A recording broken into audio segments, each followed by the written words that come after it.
minta di mana? Nah, itu akhirnya mereka jadi tadi otaknya berpikir dan kemudian menemukan cek itu melibatkan peran serta. Yang ketiga, spontanitas.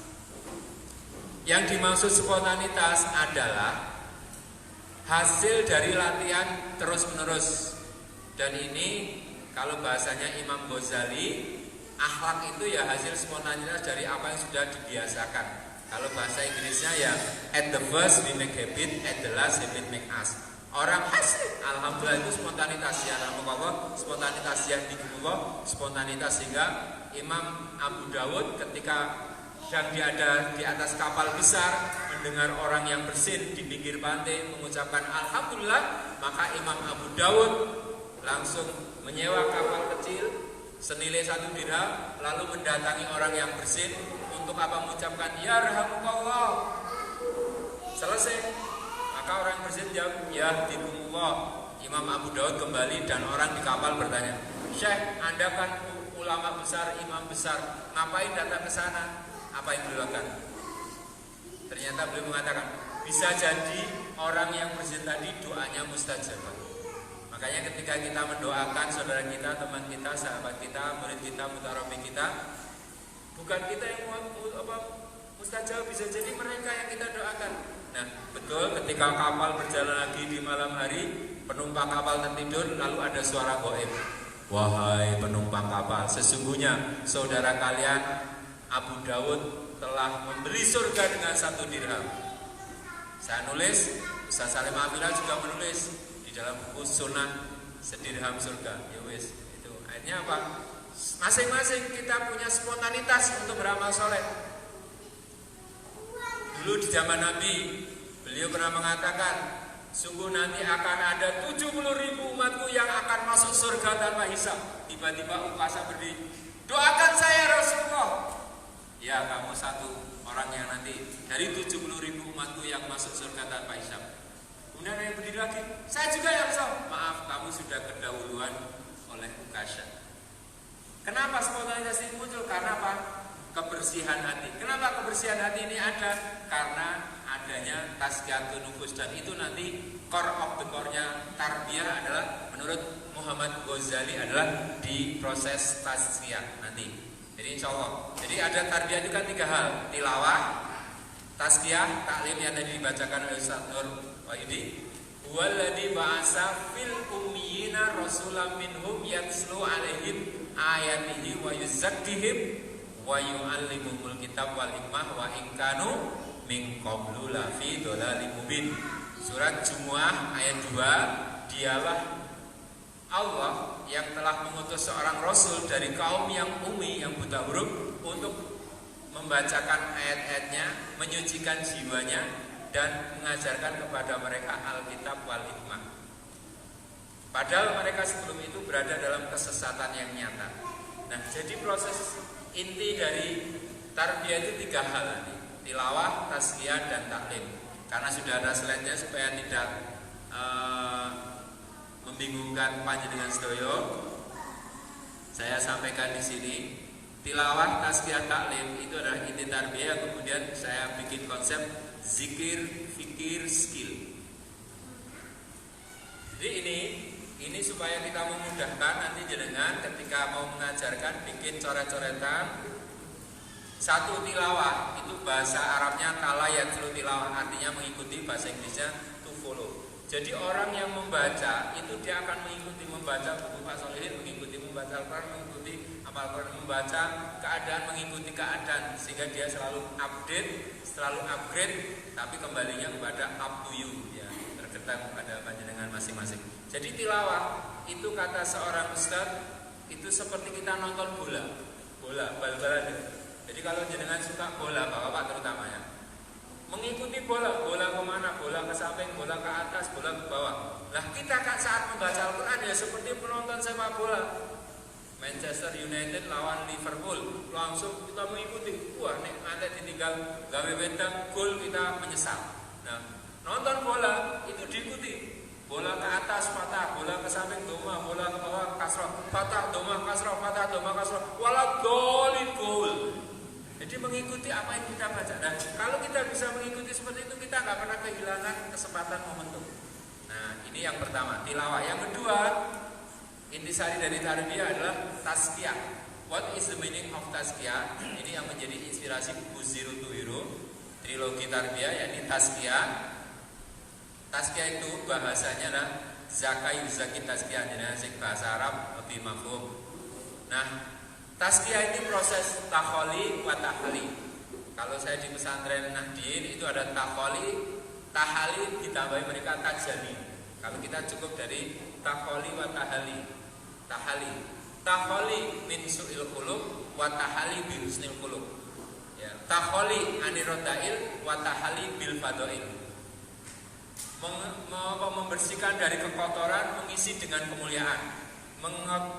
Membersihkan dari akhlak tercela, membangunnya dengan akhlak mulia, menghiasinya dengan akhlak mulia. Itulah proses, dan itu sesungguhnya ada di dalam materi tarbiyah, yakni ahamiyatus syahadatain, yakni di antara makna syahadatain adalah di dalamnya adalah al-wala wal bara, al-hadmu wal bina di situ.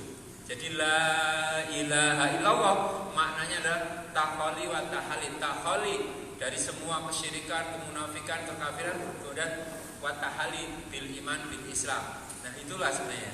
Kalau itu sudah kita pegang, itu intinya. Jadi kalau kita melihat muasafat salimul aqidah, sahihul ibadah, matinul qulub, musaqaful fikr, sampai nanti terakhir nafiul bighairi, adalah ketika mereka mampu takholi wa tahali. Hati nirse, kata Utsman bin Affan, bila hati bersih tidak akan pernah merasa bosan, merasa jemu membaca Al-Quran. Jadi enggak lagi boring, tidak merasa mager, malas gerak, tapi dia selalu ada semangat. Nah, dari situlah sesungguhnya dikatakan oleh Muhammad Al-Ghazali bahwa inti tarbiyah adalah tazkiyah, karena kalau hati bersih dia akan tahu, akan mau, dan mau itu membuat dia semangat untuk tahu. Dan yang ketiga, dengan hati yang bersih, semangat untuk meningkatkan kemampuan. Nah, taklim, tajwidul ulum, sergap sinau, sergap belajar, sergap berlatih, mau untuk terus mengupgrade dirinya setiap waktu, setiap saat. Itulah spirit murabi sejati tilawah, tazkiyah, dan taklim. Nah, ini kita sempurnakan konsepnya. Tarbiyah dalam konsep pendidikan kognitif, kemudian yang kedua apa? Kognitif, psikomotorik, dan afektif. Ya, jadi afektif, kognitif, psikomotorik. Ya, kalau tilawah itu kognitif pengetahuan, kalau tazkiyah itu lebih kepada afektif, membentuk kepribadian, penilaian ataupun motivasi dari dalam. Kemudian taklim itu lebih ke psikomotorik. Itu kalau mungkin teman-teman dari S1 ke S2 mau penelitian dari Al-Quran, inspirasi pendidikan, sebenarnya di situ. Tilawah, tazkiyah, taklim, zikir, fikir, skill, atau fikir, zikir, skill. Nah, ini saya sempurnakan menjadi konsep. Nah, ini. Jadi Zero to Hero adalah sebuah proses bagaimana seseorang mengenali potensi dirinya dengan zikir, fikir, dan skill. Subhanallah walhamdulillah wala ilaha illallah wallahu akbar. Monggo. Subhanallah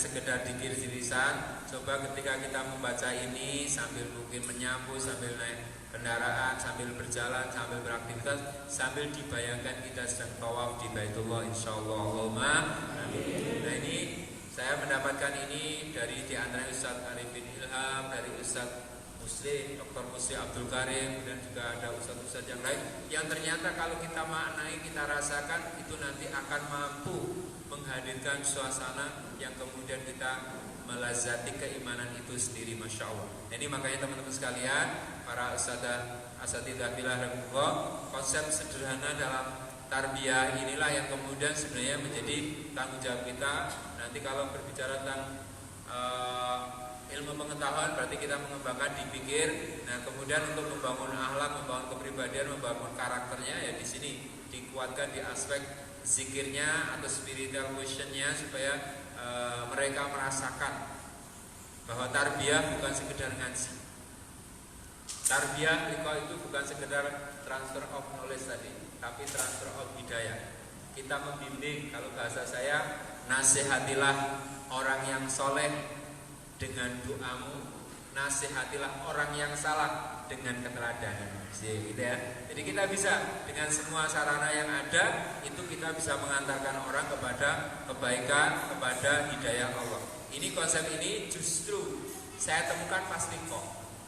Jadi pas Riko ini ada peserta yang mengusulkan, Pak Ustadz, kayaknya itu dibikin jadi zikir, fikir, skill. Oh iya. Jadi Murabi menyampaikan, Mutarabi menangkap, sebagaimana dulu Imam Bukhari sedang likot sama gurunya cuma mengatakan, saya sangat berbahagia kalau nanti di antara antum ada yang mengumpulkan hadis-hadis yang sahih berdasarkan tema.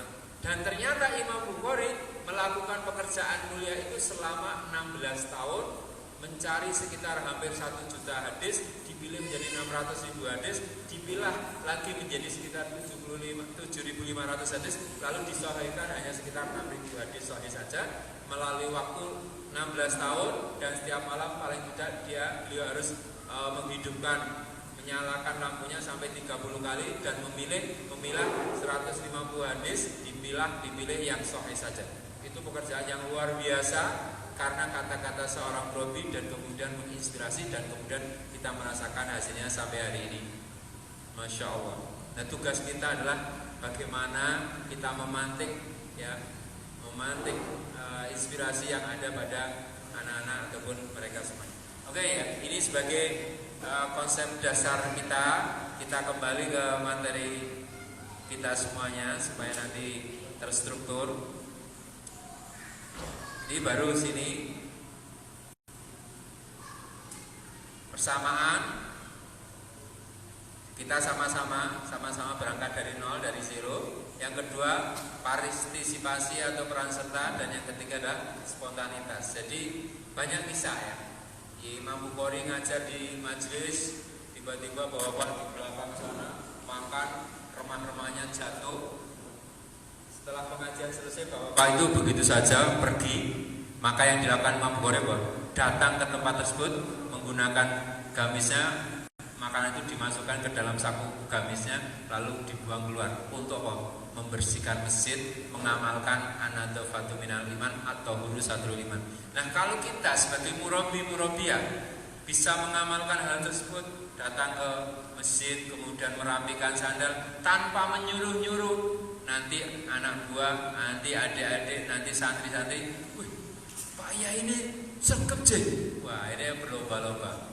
Itu apa? Kekuatan keteladanan, karena keteladanan adalah solusi untuk menjadi murabi. Karena dalam kaidah dakwah, al-qudwah qabla ad-dakwah, keteladanan sebelum kita mengajarkan. Jadi kita nanti jadi murabi harus selalu datang tepat waktu, awal waktu. Kenapa? Supaya nanti punya merek keteladanan, kedisiplinan. Kenapa? Ya supaya kita tidak perlu memaksa-maksa, menyuruh-nyuruh, tapi juga jangan baper. Aku wis teko dhisik, kowe ora teko ngopo? Kowe ora mesake karo aku to. Akhirnya ketika muridnya telat, gurune genti. Yo kowe telat, aku yo iso teko telat ngono kowe. Akhirnya malah balas dendam, jangan ya. Jadi kita tetap istiqomah menjaga integritas. Ya kalau memang kita tidak bisa tepat waktu karena suatu keadaan, ya kita menyampaikan apa? Ini termasuk hal yang penting kita biasakan. Saya punya cerita namanya Pak Guru Pak Soeharto, aslinya Klaten, tinggalnya di Lampung Barat. Beliau berangkat mengajar 150 km naik motor tetapi selalu datang setengah jam sebelum murid-murid masuk kelas, alias setengah 7 kalau masuknya jam 7. Beliau mengajari saya satu kalimat sederhana, urip kanggo urip, urip kanggo urip. Jadi peserta kami mengajari pembicara, Masya Allah. Itu orang teladan namanya Pak Harto, guru teladan. Karena teladan dipindah-pindah ke tempat pelosok, karena rati senengi. Wong apik saya rati senengi, dipindah kono rono, bukan wong apik kono den dadi. Ya tapi dia mana, tapi insya Allah itu jadi inspirasi dan saya tulis. Nah, Masya Allah, maka nanti kalau jadi murabi kreatif, produktif, inspiratif biasanya dipindah-pindah. Ya, kowe rono kowe iso kayak ini mesti iso. Wah itu. Nah makanya guru besar kita namanya Pak Kiai Hasan. Beliau mengatakan seorang muslim, seorang mukmin itu seperti bibit tanaman yang baik. Di mana dia diletakkan dia akan menumbuhkan pertumbuhan yang baik. Jadi jenengan semuanya adalah bibit tanaman yang baik, di core of the core. Kalau diletakkan di mana pun kayak ken desa ya desane makmur, kayak ken kota-kotane jadi penuh berkah juga. Masya Allah, itu harapannya. Kayak pesantren ya, pesantren ini melu mulia Allah, amin. Kita memuliakan dan dimuliakan karena bersama Islam. Ini baru pembukaan. Yang paling hebat bagi seorang guru, seorang murabi adalah mendidik. Ini aktivitas menyenangkan. Orang ngiri, Pak Sol itu gawane lunga terus. Ya wis kan. Ya. Karena apa? Ini aktivitas yang paling hebat dan rekreasi yang paling indah, mengajar. Bukan mengajar loh, mengajar. Ketika melihat murid-murid yang menjengkelkan dan melelahkan, terkadang hati teruji kesabarannya, namun hadirkanlah gambaran bahwa satu di antara dari mereka kelak akan menarik tangan kita ke surga. Oke, nanti kita kasih ilustrasi biar jenengan ada rekreasi. Jadi ada ilustrasi dari sahabat saya, murabi yang sebenarnya. Jadi murabi yang sebenarnya itu seperti apa sih?